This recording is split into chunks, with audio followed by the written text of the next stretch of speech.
Dear friends, welcome to another video. This is Nick from educates.tv and today we are going to see how to use a servo with Arduino. Let's get started. In this video I am using an SG90 servo with Arduino. As you can see, I have loaded a simple sketch which makes the servo to rotate from one end to the other. This project is very simple to build, so it is ideal for beginners. In addition to that, by knowing how to control a servo, you can build more advanced and interesting projects in the future, like robots that use many servos. A servo is a small device that has an output shaft. This shaft can be positioned to specific angular positions by sending the servo a coded signal. That's why we need the Arduino in order to send that signal to the servo. Servos in general require a lot of current to operate since they have a motor inside. If you only need to control one small servo like this one, you can connect it directly to Arduino. If you need to control two or more servos, you need an external power supply or battery pack. Today we are going to use only one servo, so we are going to connect it directly to an Arduino Uno.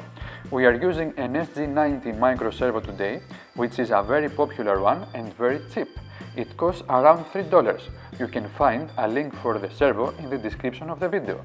The connection with Arduino is extremely easy. The servo has three leads. The brown one is the ground, so we connect it to Arduino ground.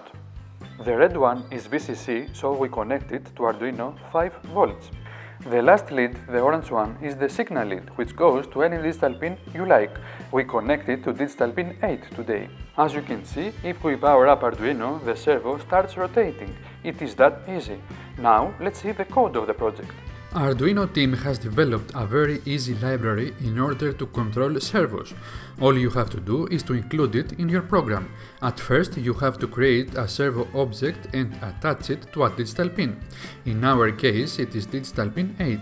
Next, all we have to do is to write to the servo an angle and the servo will position its shaft at this angle. Easy, isn't it? So, in this example program, I tell the servo to start from 0, move to 90 degrees, then wait a second and return back to a 0 degrees angle. Now let's see the program I showed you earlier that make the shaft to rotate from one end to the other. It's just two for loops that increase or decrease the shaft angle by 1 degree. You can find the code for both programs in a link in the description of the video. As you can see, controlling a servo is so easy with Arduino. I am going to build many projects using servos in the future. I am going to start with a small radar using this servo, an ultrasonic distance sensor and an Arduino Due with the big 3.2-inch color TFT display we saw a few weeks ago. Next I am going to use this servo in a robot, so stay tuned. What kind of projects do you plan to build that require servos? Please post any project ideas in the comment section below.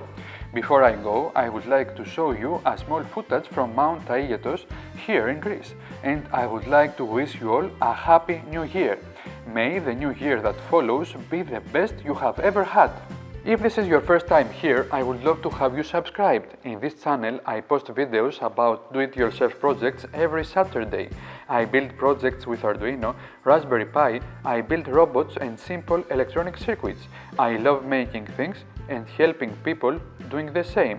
I hope that you will join our community. Until next Saturday, watch, learn, build!